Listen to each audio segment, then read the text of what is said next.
नमस्कार, आप सभी का स्वागत है नेशनल खबर के खास हेल्थ प्रोग्राम में। मैं प्रज्ञा झा। आज के इस खास प्रोग्राम में हम आपको पाइल्स के बारे में जानकारी देंगे, जिसे आमतौर पर आप बवासीर के नाम से भी जानते हैं। एक ऐसी प्रॉब्लम जिसे लोग डॉक्टर से भी साझा करने में काफ़ी ज़्यादा हिचकिचाते हैं। इवन अपनी फैमिली मेम्बर्स में भी चीज़ों को साझा करने में डरते हैं कि आखिर सामने वाला सोचेगा क्या। जानकारी के लिए आपको बता दें कि भारत में हर साल 1 मिलियन पेशेंट पाइल्स के आते हैं। अब आखिर उसके पीछे कारण क्या है, ये जानना भी ज़रूरी है। इसके लिए आज नेशनल खबर की पूरी टीम हरियाणा के अटेली मंडी महेंद्रगढ़ ज़िला में मौजूद है। ये आरआर हॉस्पिटल है जहां पर अभी हम बैठे हुए हैं और मेरे साथ आयुर्वेदाचार्य रमेश कुमार जी जुड़े हुए हैं। सर, आपका स्वागत है चैनल पर। धन्यवाद मैम। पाइल्स के बारे में हम आपसे पहले भी काफ़ी जानकारी ले चुके हैं। इस बार जो है सबसे पहले जो है कई नए व्यूअर्स भी जुड़ते हैं, तो उन्हीं सारी पुरानी चीज़ों से शुरुआत करते हैं कि आखिर पाइल्स होने का कारण क्या है, कितने स्टेजेस होते हैं। अब जो नॉर्मल चीज़ें हैं उनके बारे में थोड़ा बता दीजिए। देखो, पाइल्स ऐसी कोई गंभीर समस्या नहीं है अगर उसका शुरू से ही ट्रीटमेंट किया जाए तो। पाइल्स के बारे में मैं आपको बता दूं कि सबसे बड़ा कारण कब्ज होता है, हमारा पेट का साफ ना होना पाइल्स का सबसे बड़ा कारण है। मोटापा भी है, बढ़ती उम्र भी है, प्रेग्नेंट लेडीज़ को भी हो जाती है पाइल्स। लेकिन 60% लोगों को कभी ना कभी इस दौर से गुजरना पड़ता है। वो अपनी बात शेयर नहीं कर पाते, किसी को डॉक्टर को सामने नहीं बता पाते, अपने घर वालों के सामने नहीं बता पाते, शर्म के मारे छिपाते हैं और उसके गंभीर परिणाम होते हैं। पाइल्स से फिशर बन जाता है, फिस्टुला बन जाता है, कैंसर तक बन जाता है। तो ऐसे में मतलब लाइफस्टाइल में क्या चेंजेस करने की ज़रूरत है? आप कई बार जिक्र कर चुके हैं कि लाइफस्टाइल में चेंज करो, लाइफस्टाइल को चेंज करो। तो ज़्यादातर हमने सुना है कि तला और तीखी चीज़ खाने से भी ये सब चीज़ें होती हैं, तो क्या ऐसा है? मसाले वाली चीज़ें, तली हुई चीज़ें, ये जंक फूड, इनका इस्तेमाल तो कम से कम पाइल्स के पेशेंट को नहीं करना चाहिए। जंक फूड है, ये डाइजेस्ट ही नहीं होता किसी को भी। आज हम लाइन लगा के उसको खा रहे हैं, बच्चे भी खा रहे हैं, जवान भी खा रहे हैं, बुजुर्ग भी खा रहे हैं, पता है कि डाइजेस्ट नहीं हो रहा है। तो लाइफस्टाइल में तो यही है जी। अपने बर्तनों का भी ध्यान नहीं रखते हैं हम। प्रेशर कुकर से जो खाना बनता नहीं है, गलता है, गली हुई चीज़ डाइजेस्ट नहीं होती कभी भी। उसमें अमोनिया उसी में जज्ब हो रहा है, जो खतरनाक जहर है, उसको खा रहे हैं हम। हमें ये पता होते हुए भी कि भाई ये जहर है, फिर खा रहे हैं हम उसको। हमसे ज़्यादा जानकार, हमसे ज़्यादा बुद्धिमान तो हमारी पिछली पीढ़ियाँ थी जो अनपढ़ होते हुए भी उनको पता था ये खाने की चीज़ नहीं है, हमने नहीं खाना। हमें तो पता होते हुए भी कि ये खाने की चीज़ नहीं है, जहर है, फिर उसको हम खा रहे हैं। तो बीमारियों से कौन बचाएगा? ऊपर वाला तो नहीं बचाएगा ना। बिल्कुल, ऊपर वाले तो सबको ठीक ठाक भेजा है। यहाँ आके ये जो समस्याएँ पाली, हमने ही तो पाली है। तो पाइल्स कोई ऐसी गंभीर समस्या नहीं है। अगर शुरू में ये आदमी इस पे ध्यान दे तो इससे बहुत जल्दी निजात पाई जा सकती है। आप सर शुरू की बात कर रहे हैं कि आप अगर शुरुआती दौर से ध्यान दें, लेकिन शुरुआती दौर में इंसान कैसे पहचान ले कि मुझे इस तरीके की गंभीर जो प्रॉब्लम आगे चल के बन सकती है, कैंसर जैसी प्रॉब्लम, इसके बारे में जानकारी कैसे मिलेगी? जब पाइल्स की समस्या शुरू हो जाती है तो उसको पता ही है, छिपाने से क्या होगा, तो गंभीर समस्या तो बनेगी। उसको पता है कि मुझे बवासीर हो गया है, तो उसको ट्रीट करना चाहिए। अपनी मनमर्जी से करता है कुछ भी या नहीं करता है, और जब वो बिल्कुल ही चलने फिरने में असमर्थ हो जाता है या स्टूल के टाइम दर्द होना, ब्लड आना, उन चीज़ों से दुखी हो जाता है, तब जाके वो किसी डॉक्टर के पास जाता है जी।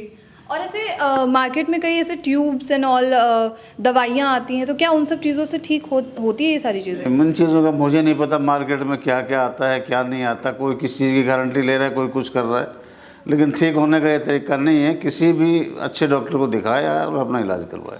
संभव है इलाज करवाना, इसका इलाज होना 2-3 महीने में आराम से इलाज हो जाता है पाइल्स का। अगर जटिल समस्या बन गई है तो और 1-आध महीना लग जाएगा, बाकी आराम से इसका इलाज हो सकता है। अगर उसको हम अनदेखी करते रहे तो कैंसर तक बन जाता है।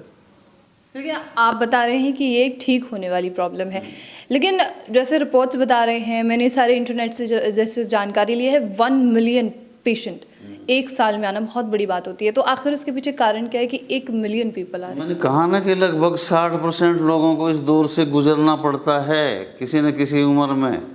मैंने और क्या कहा है आपको? यही तो कहा है, 60%। 60% लोग जो है किसी न किसी उम्र में, और उम्र क्या होती है? 20 साल 22 साल से भी शुरू हो जाती है, 18 साल से भी शुरू हो जाती है, 50-60 साल तक। इस दौर में किसी न किसी भी प्रकार से 60% लोग गुजरते हैं पाइल्स से। जी, और इसका ट्रीटमेंट क्या है? इसका ट्रीटमेंट हम तो पंचगव्य थेरेपी से करते हैं, आयुर्वेदिक ट्रीटमेंट है। आयुर्वेदिक ट्रीटमेंट देते हैं, 2-3 महीने का कोर्स होता है, उससे ठीक हो जाता है। अगर जटिल समस्या है तो फिर क्षार सूत्र से उसका ऑपरेट करते हैं, सर्जरी करते हैं। और सर्जरी के रिजल्ट्स क्या हैं? क्षार सूत्र से जब सर्जरी करते हैं तो दोबारा अपने के चांस ही नहीं होते, वहीं से ख़त्म। हाँ। तो फिर आप ऐसी चीज़ें, ऐसी जो जानकारी है और लोगों तक, या आपके जो पेशेंट है वो और लोगों तक ऐसे क्यों नहीं पहुंचा रहे हैं? जब वो अपनी बीमारी तक शेयर नहीं कर रहे किसी दूसरे को, जी, करना चाहिए ना। मेरे को जो दिक्कत है मुझे शेयर करनी चाहिए ना, कि भाई मैं इस चीज़ से परेशान हूँ। जब वो अपनी बीमारी को शेयर नहीं कर रहा तो वो ये क्या बताएगा? वो बताओ क्यों बताएगा वो किसी को? लेकिन अगर नहीं बताएंगे तो फिर दूसरे जो प्रॉब्लम्स, मतलब दूसरे जो लोग ग्रसित हैं वो कैसे ठीक होंगे? अब ये तो बताना तो पड़ेगा मैम। जी, चलिए अगले सवाल पे बढ़ते हैं सर। जैसे अटेली मंडी में हम यहाँ बैठे हुए हैं अभी आरआर में, आपकी कोई और ब्रांच है कहीं और आप जाते हैं, ट्रीट करते हैं लोगों को? नहीं, संडे सप्ताह में एक दिन, संडे के दिन मैं दिल्ली नांगलोई में बैठता हूँ। अच्छा। हाँ, वहाँ दूर दराज से आने वाले पेशेंट हैं, उनको दवा देता हूँ। सिर्फ ओपीडी देखता हूँ, ओपीडी सिर्फ देखता हूँ, सिर्फ दवा देने के लिए जाता हूँ। जिनके फ़ोन नंबर पहले से ही फ़ोन आए हुए होते हैं उनको दवा देने के लिए, जो यहाँ नहीं आ सकते, एक दिन के लिए मैं समय निकाल के वहाँ जाता हूँ। आपने बताया था सर ये कि एक कैंसर का रूप भी ले सकता है, तो क्या आप वहाँ तक, उस स्टेज तक ट्रीट करते हैं क्या? हाँ, रेक्टम कैंसर बन जाता है इससे, तो हम तो कैंसर का ट्रीट तो मेन चीज़ है, मेरा फोकस कर रखा है मैंने कैंसर को। वो सारी चीज़ें भी ट्रीट होती हैं यहाँ पर। अच्छा, यहाँ पर कोई इंसान आए तो उसके लिए क्या, मतलब आपने क्या फैसिलिटीज़ क्रिएट कर रखी हैं? दूर दराज से आने वाला एक आध दिन के लिए रुक सकता है, एडमिट नहीं कर सकते, हम एडमिट नहीं करते। अच्छा। बाकी 1-2 दिन को अगर रखना भी पड़े तो यहाँ रहने के लिए जगह है हमारे पास, रह सकते हैं। क्या आपकी जो फ़ीस है, ज़्यादातर जो डॉक्टर्स की फ़ीस को लेकर बहुत ज़्यादा चिंता रहती है, सभी के लिए अफोर्डेबल है? आम जनता के लिए, जो आम लोग देख रहे हैं? सबके लिए अफोर्डेबल है। बाहर से कोई मंगा सकते हैं आपकी दवाइयों को, या अगर आप जो ट्रीटमेंट दे रहे हैं? नहीं, बाहर हमारी कोई भी दवा नहीं मिलेगी। मेरा मतलब ऐसा कोई कुरियर सिस्टम वगैरह आपके पास हो? हाँ, कुरियर सिस्टम है ना, बाहर कहीं भी अगर आदमी मंगाना चाहे अपनी रिपोर्ट भेजे, हम उसको दवा कुरियर से भेज देते हैं। और उसका क्या एक्सपेंस पड़ेगा किसी भी इंसान को? कुरियर चार्ज होता है, ये DTDC कुरियर है, तो उसका चार्ज होता है 1200-1500 रुपये, दूर दराज से थ्रू आउट इंडिया कहीं भी भेजो। जी, चलिए, ये एक बहुत ख़ास जानकारी थी। और सबसे बड़ी जो चीज़ है, 1 मिलियन बहुत बड़ा एक नंबर था, और मेरे दिमाग में घूम रहा था कि आखिर ये इतना बड़ा नंबर आखिर कैसे सामने आ पा रहा है। और एक चीज़ मैंने ये भी पढ़ी थी कि 45 to 60 के ईयर्स के पीपल्स में होती है, तो ऐसा कोई कारण है इसका? आप बता रहे कि छोटे बच्चों में भी हो रही है? नहीं, छोटे बच्चों में नहीं हो रही, 20-22 साल तो मिनिमम ऐसे बहुत कम केस देखने को मिलते हैं, लेकिन 40 से 60 की उम्र में ये आमतौर पे पाई जाती है। अच्छा। हाँ। और वो कौन सी स्थिति है जिसमें कोई भी इंसान घर पे ही ट्रीट हो सकता है, अपने आप में प्रिवेंशन ले सकता है? वो पहली स्थिति है, फर्स्ट स्टेज में। First stage. हाँ, जब शुरुआत होती है तभी अपने खान पान में और लाइफस्टाइल में चेंजमेंट करके आदमी ठीक हो सकता है घरेलू नुस्खों से। अच्छा, और बाकी आप किस तरीके की ट्रीटमेंट या आप किस तरीके की दवाइयाँ प्रोवाइड करते हैं? मैंने तो बताया ना कि आयुर्वेदिक औषधियाँ मेरी अपनी बनाई हुई हैं, सारी पंचगव्य से तैयार करता हूँ, बाहर से कोई चीज़ परचेज नहीं करता। जी, ठीक है, चलिए, thank you so much sir. Okay.